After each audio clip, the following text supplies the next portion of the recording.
Good evening. Let's see. In the previous class, we completed up to part 3 of the Tiger King of class 12 English supplementary book, Vistas. Now, today we will take up the fourth part. Let us start. The Maharaja's tiger hunts continued to be highly successful. Within 10 years, he was able to kill 70 tigers, and then an unforeseen hurdle brought his mission to a standstill. The tiger population became extinct in the forests of Pratibandhapuram. Who knows whether the tigers practiced birth control or committed harakiri, or simply ran away from the state because they desired to be shot by British hands alone? Now, here also it's a satirical statement actually. Now, what happened, we have got some terms. Let's have a look at these terms. Unforeseen means accidental or not seen, not expected or unplanned, you may call it. Hurdle means barrier or problem. Then we have got another word, stand still. It means to stop, to a halt. Halt. It stopped at a point. And extinct, you know the meaning. And harakiri is actually a ritual of suicide practiced in Japan. Self-immolation or suicide. That is harakiri. Now let's see what is said here. The king was very successful in his tiger hunting missions. In a span of 10 years, he had killed 70 tigers. But after that, an unplanned problem stopped his mission. The problem was that there were no more tigers in Pratibandhapuram. Here actually you see the writer creates humor when he says that maybe the tigers practiced birth control activities and did not produce offspring, or maybe they committed suicide. So we know these are not facts. The tigers have gone extinct just because of the, you can say, nonsense act of the king. He killed all the tigers, and that's why tigers are non-existent now. Now, what is said? Here the writer creates humor. He makes a funny comment, but it's a mockery of the acts of the king. He cannot blame. The thing is what? Yeah, the reality is that it was the Tiger King who was responsible behind the situation, but he cannot be blamed for that. He cannot be blamed for that. How can you blame him? No, don't blame him. Rather, you blame the tigers. It's because of them. Don't blame the king. He hasn't done anything. Maybe the tigers have practiced birth control, or they did not, or it may be like they have committed harakiri, that is suicide, self-immolation. Here, the author also adds up that it could be that they ran away from Pratibandhapuram because they did not want to be killed by an Indian. And on the other hand, they wanted to be killed want themselves to be killed by a Britisher. So it's all mockery made. Now what happened? Let's have a look. This one is very interesting. This part you will be asked, you may be asked a broad question from it even. Comic scene. One day, the Maharaja sent for the Diwan. Diwan Sahib, aren't you aware of the fact that 30 tigers still remain to be shot down by this gun of mine? He asked, brandishing his gun. Here you come across the word brandishing. Brandishing is like waving as a threat or in anger or excitement. Like you are going to use it now. Like that.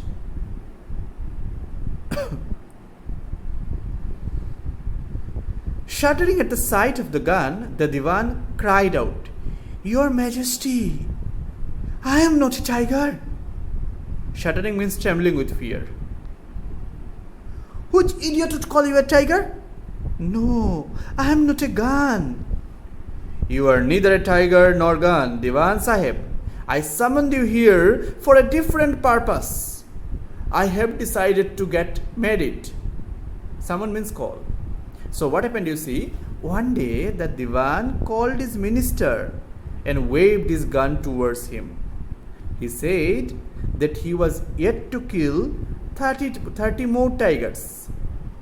Now the minister was scared when he saw the gun, and he cried to the king that he was not a tiger, as he feared that the king might aim his gun at him. Now the king said that he was not a fool, that he would mistake the minister for a tiger.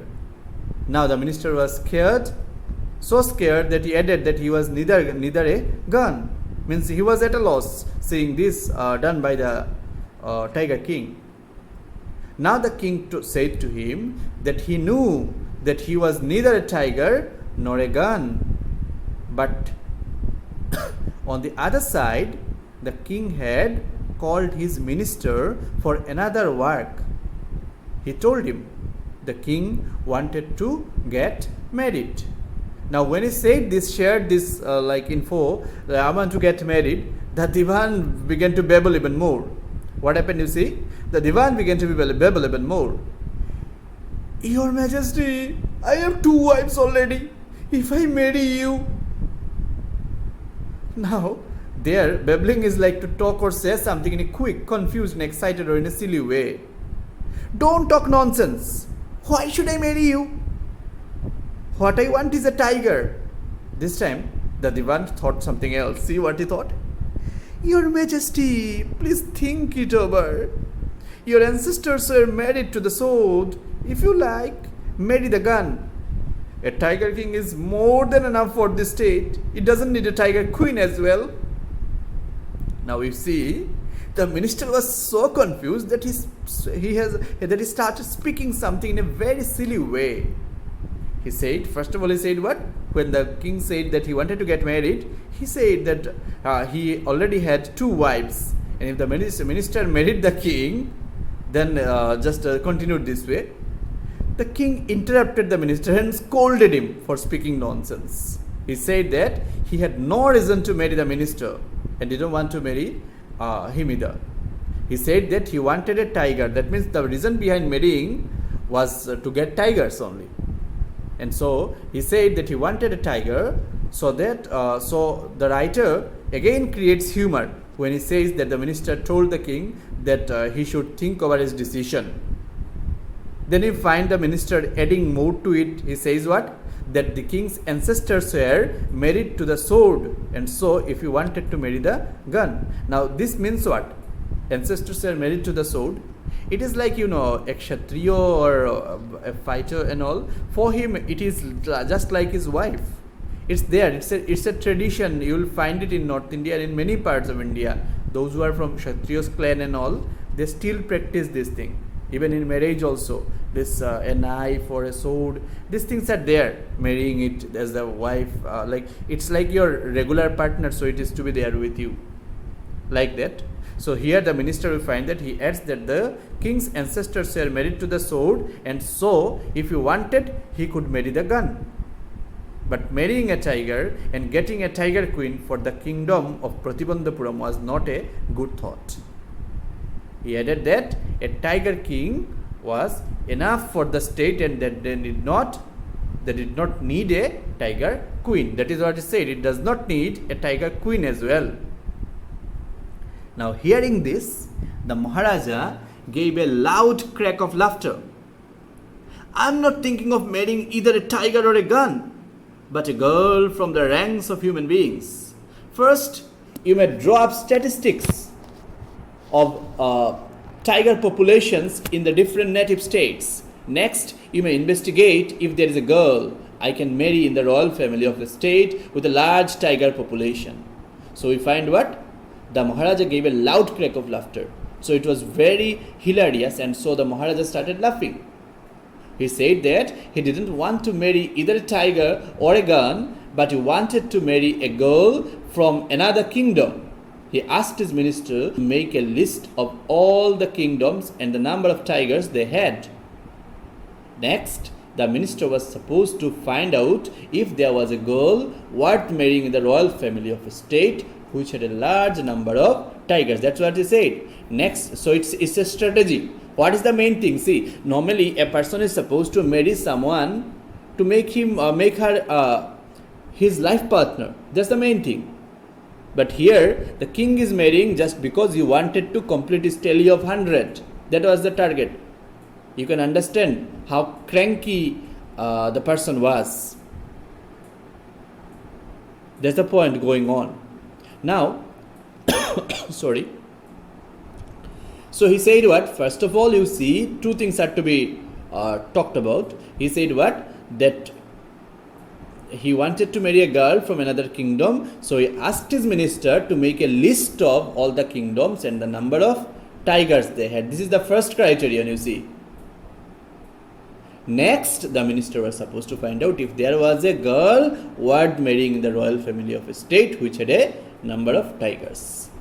So accordingly, what happened? The Diwan followed his orders. He found the right girl from a state which possessed a large number of tigers.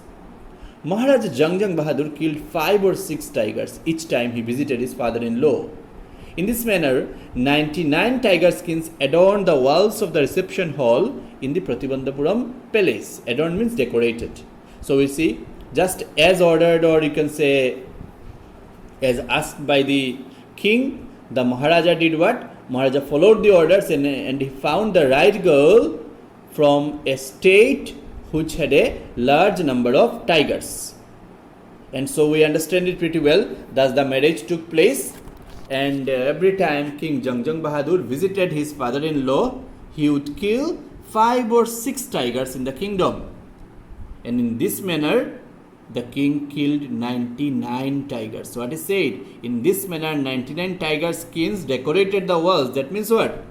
He killed 99 tigers, and the skins of the tigers decorated the walls of the, you must say, the lobby hall, okay, reception hall in the Pratibandhapuram palace, of the walls of the lobby hall of the Pratibandhapuram palace. I hope up to this is clear.